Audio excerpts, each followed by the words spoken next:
My 16-year-old son is in a coma with hypoxic brain injury after cardiac arrest. What are his chances of recovery?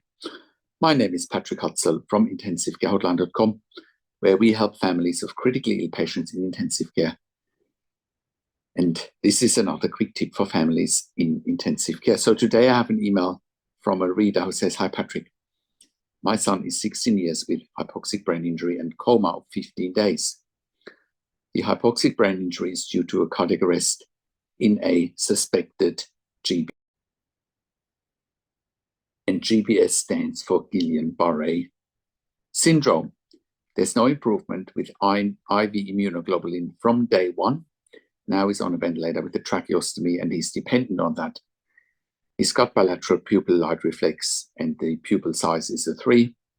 What will his recovery be like?" So first of all, I do want to say I'm really sorry to hear what you and your family are going through when a young person like your son ends up in ICU with such a severe condition. It's heartbreaking and it's critical to understand all your options and what to expect moving forward. So let's break this down. Number one, hypoxic brain injury after cardiac arrest. Hypoxic brain injury means there was a period where the brain didn't get enough oxygen, usually due to the heart stopping, which is what happened here. The brain is very sensitive to oxygen deprivation, and even a few minutes without oxygen can cause injury. However, the extent of the injury can vary a lot. Some patients make significant recoveries over time, especially young people, while others may have long-term effects. The fact that your son is only 16 gives him a major advantage. Young brains have far more plasticity and potential to recover than older brains. Next, let's look at Guillain-Barré Syndrome, GBS, and cardiac arrest. You mentioned suspected Guillain-Barré Syndrome. While Guillain-Barré Syndrome, also known as GBS, can cause muscle paralysis, it very rarely causes cardiac arrest. So if the GCS was causing paralysis of the diaphragm and breathing muscles, this could lead to a respiratory arrest that eventually cause the heart to stop due to lack of oxygen and cause a cardiac arrest. Either way, GBS is a serious illness and condition that can recover slowly over time, even over months, but not always immediately after IV immunoglobulin therapy. So do not give up hope just because there's been no change in 15 days. I've seen Guillain-Barré syndrome in ICU for up to 12 months. And we've also looked after Guillain-Barré syndrome at home with intensive care at home type services. Number 3, no improvement with IV immunoglobulin so far. IV immunoglobulin is a standard treatment for Guillain-Barré syndrome. It can take time to see effects. Lack of improvement doesn't mean it's not working. It could mean the disease is very aggressive or that time is needed to reverse the damage. A repeat course of IV immunoglobulins or plasmapheresis might also be considered.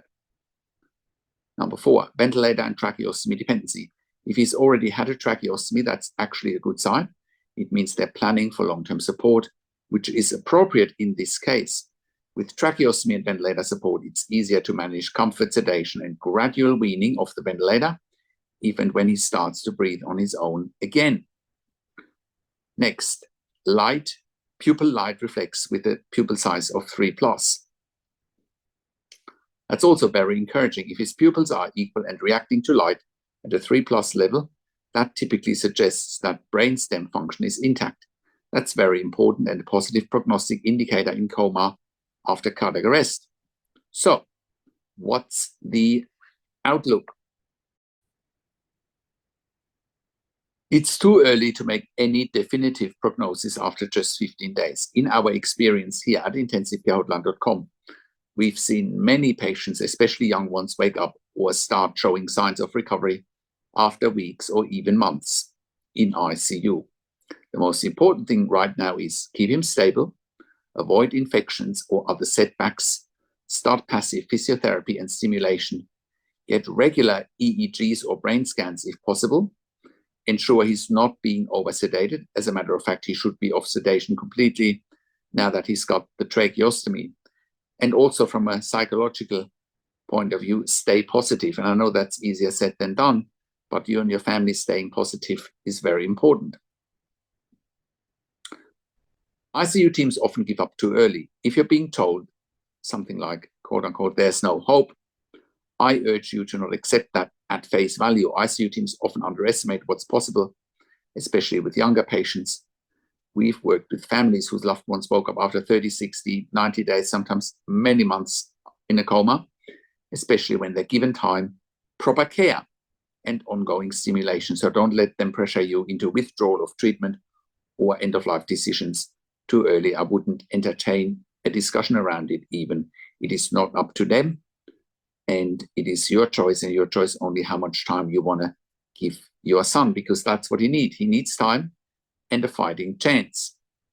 So if you want to discuss your son's case in more detail, I offer one-on-one consulting where I can help you interpret scans, EEGs, care plans, and advocate for best care and treatment for your son. Simply contact us at intensivecarehotline.com and book a call with me. I have worked in critical care nursing for 25 years in 3 different countries, where I worked as a nurse manager for over 5 years in intensive care. And I've been consulting and advocating for families in intensive care since 2013 here at intensivecarehotline.com.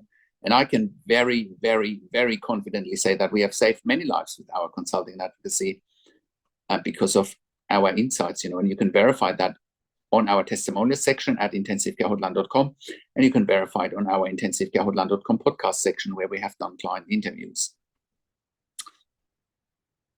And because our advice is absolutely life-changing, right? The biggest challenge for families in intensive care is simply that they don't know what they don't know. They don't know what to look for. They don't know what questions to ask. They don't know their rights, and they don't know how to manage doctors and nurses in intensive care.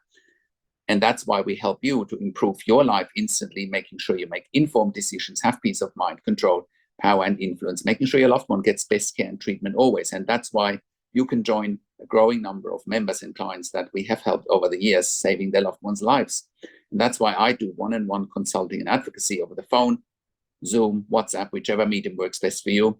And I talk to you and your families directly. I handhold you through this once-in-a-lifetime situation that you simply cannot afford to get wrong. And when I talk to families directly, I also talk to doctors and nurses directly, asking all the questions that you haven't even considered asking, but must be asked when you have a loved one critically ill in intensive care. I also represent you in family meetings with intensive care teams. We also do medical record reviews in real time so that you can get a second opinion in real time. We also do medical record reviews after intensive care. So if in case you have unanswered questions, if you need closure, or if you are suspecting medical negligence. We also have a membership for families of critically ill patients in intensive care, and you can become a member if you go to intensivecarehotline.com, if you click on the membership link, or if you go to intensivecaresupport.org directly. In the membership, you have access to me and my team 24 hours a day in a membership area and via email, and we answer all questions intensive care related. In the membership, you also have exclusive access to 21 ebooks and 21 videos that I've personally written and recorded. And all of that will help you to improve your life instantly, make informed decisions, have peace of mind, control, power, and influence, making sure your loved one gets best care and treatment always. And all of that you get at intensivecarehotline.com. Call us on one of the numbers on the top of our website, or simply send us an email to support@intensivecarehotline.com with your questions. And if you like my video, subscribe to my YouTube channel for regular updates for families in intensive care. Click the like button, click the notification bell, share the video with your friends and families, and comment below what you want to see next, what questions and insights you have from this video. I also do a weekly YouTube live where I answer your questions live on a show, and you will get notification from the YouTube live if you are a subscriber to my YouTube channel, or if you are a subscriber to my intensivecarehotline.com email newsletter at intensivecarehotline.com. Thank you so much for watching. This is Patrik Hutzel from intensivecarehotline.com, and I will talk to you in a few days. Take care for now.